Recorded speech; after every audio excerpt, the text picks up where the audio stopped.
Hey there, aspiring guitarists. Today we're going to have a guitar talk about another task that if you do every time you sit down to practice, that is, if you are taking time to practice, which I believe if you want to get better, you really need to do that, but that's just my subjective opinion of playing guitars for well over 50 years. If you want to get better, then there are some things you need to do when you sit down, stand up, whatever you do to practice, that you do every time. Every time. You know, like tuning the guitar. It's one of the things that, you want your guitar in tune.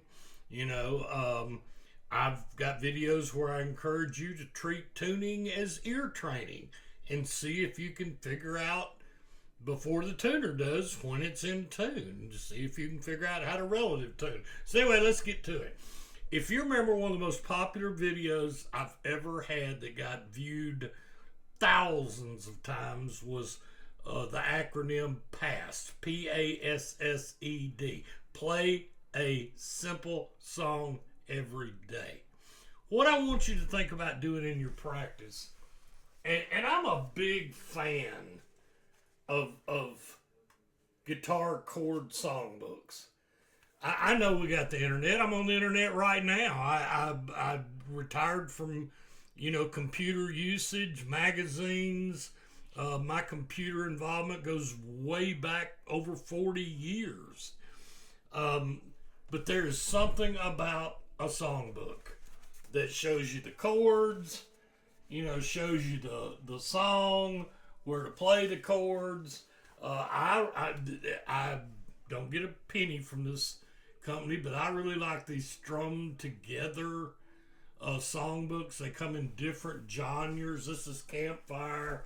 They have rock, folk, bluegrass, gospel, on and on and on. And they'll give you the chords for many different instruments, stringed instruments, from standard ukulele, baritone ukulele, guitar, mandolin, banjo. But here's what I want to encourage you to do. Take a guitar stand. Let me get out of the way here. See where you can best see this without me hitting the guitar. You can see the book behind my shoulder here. See the white book? That's on a Noisy Clan stand, which I love. I've also got little versions of them that I use here at the desk. And they'll tilt and sway and turn. Just, I don't get a dime from Noisy Clan either. I just think they make good stuff. But anyway, wherever you practice, if you have room, set up the book on a stand and leave it there for 30 days. Take a song you want to learn.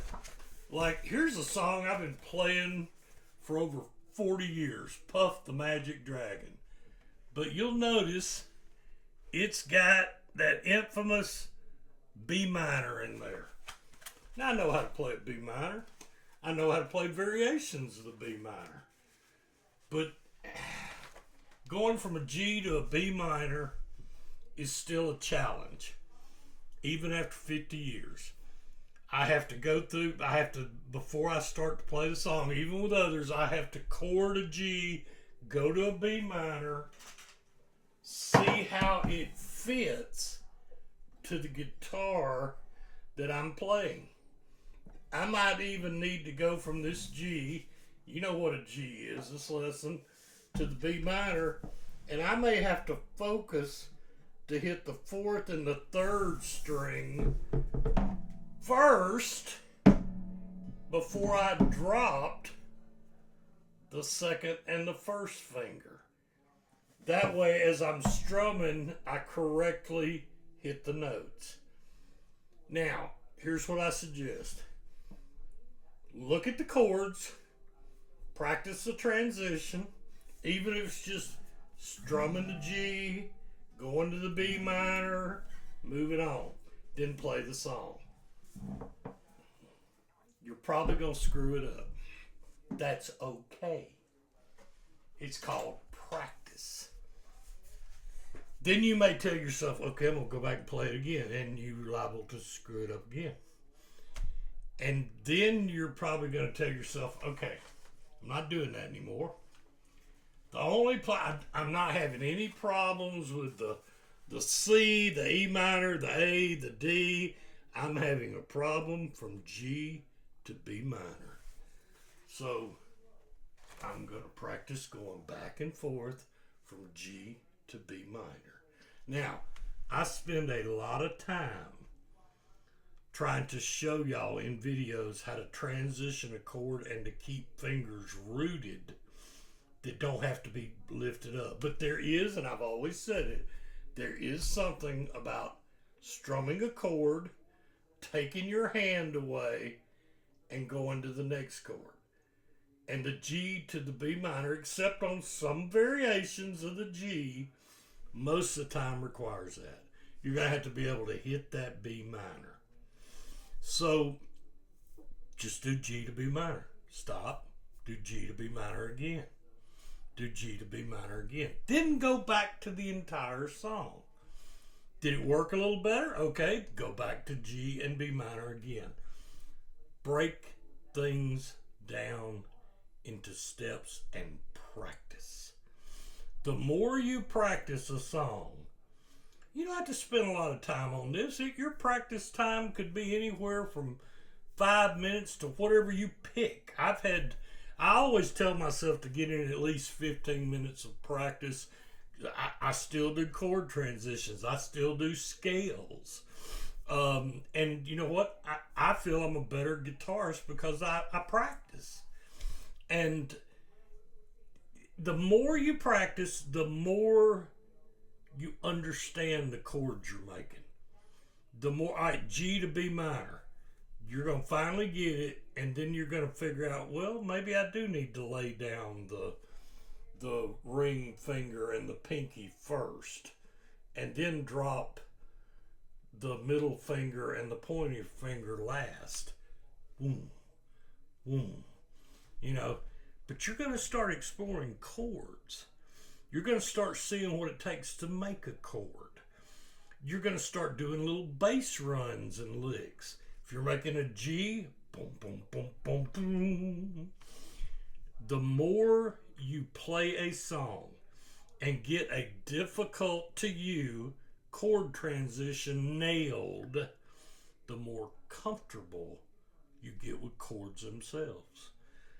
When you get to where it's second nature to go from a G to a B minor, and you don't even have to look at the fourth and the third string where you're going to lay these two fingers down, and you start getting to where that's just second nature, then it will be time to move on to something else. Maybe you'll tell yourself, I wonder if I could play a B minor somewhere else on the guitar. I wonder if I could transpose and use a capo. I wonder if I could get a different voicing if I use one of the G sus or G add nines or something like that. The more you become comfortable with a chord, the easier it is to embellish that chord, to go from one chord to another. So 30 days. 30 days.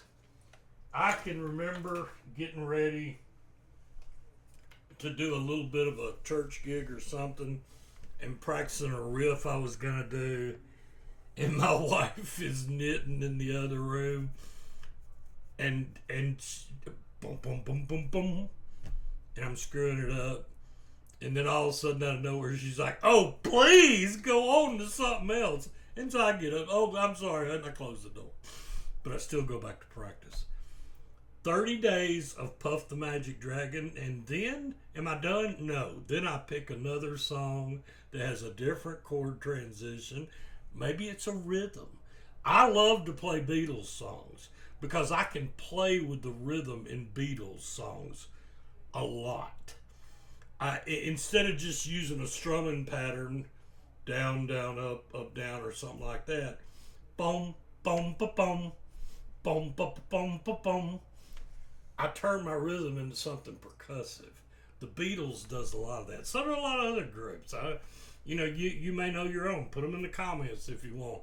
But leaving a chord songbook on a stand where you practice and trying that song every day, and I almost guarantee you're going to get better at the song. Now, I don't know what kind of singer you are. I like to sing. I'm not real good at it. But the more comfortable I am with the guitar playing, the more comfortable I am at singing. So there's nothing wrong with, you know what? If you pick a song when you're 13 years old and you play that song every day till the good Lord takes you from this earth, what a blessing that is to have gotten to do that. So, I mean, play that simple song every day, but maybe play a simple song every day for 30 days. Anyway, I hope you have a blessed guitar journey.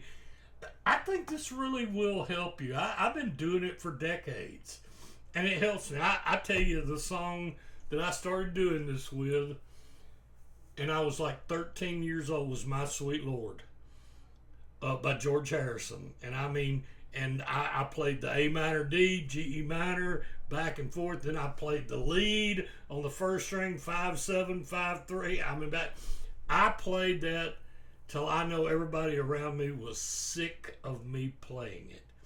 But it taught me a lot about rhythm. It taught me how to move from playing rhythm to some lead and playing some individual melodic notes and things of that nature.